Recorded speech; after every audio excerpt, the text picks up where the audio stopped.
Laz, good to meet you. Amazing film.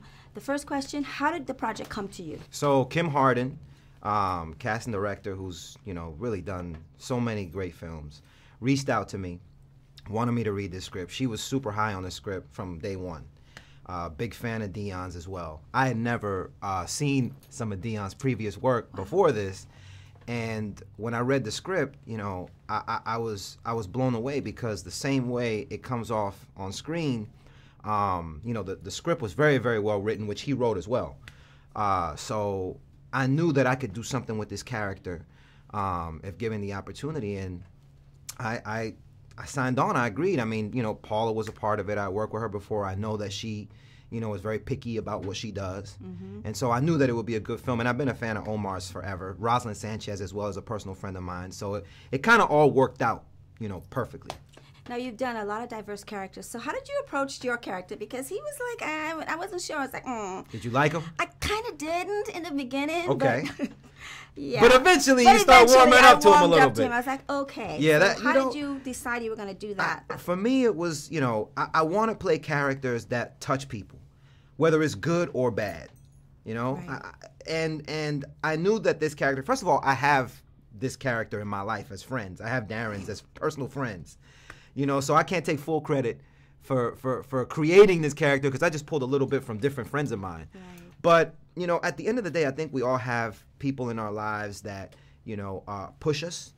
And that's what I really wanted to do, as far as my relationship with Omar's character was push him, was, always kind of, that show-off character that's always covering something else up, fast talking.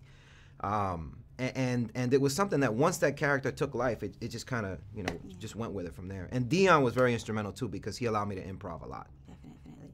This is such a sensitive subject and so impactful. Yeah.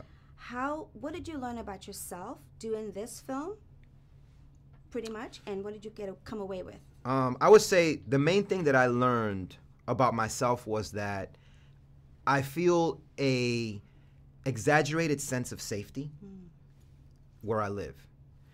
And you don't realize that right in front of you, there could be an 18-wheeler filled with human beings in it. And you just take for granted it says, whatever it says on there. And, it's not. It's a shipping company.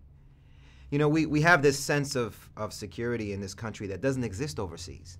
And so we think that all the problems that we hear about, that's somewhere else. And it's actually happening right here sometimes in our own neighborhoods. Definitely. So that it just woke me up. Right. And so after this movie, I see things differently. What is the one thing you would want an audience to come away with when we see this film? More than anything, I want people to be entertained.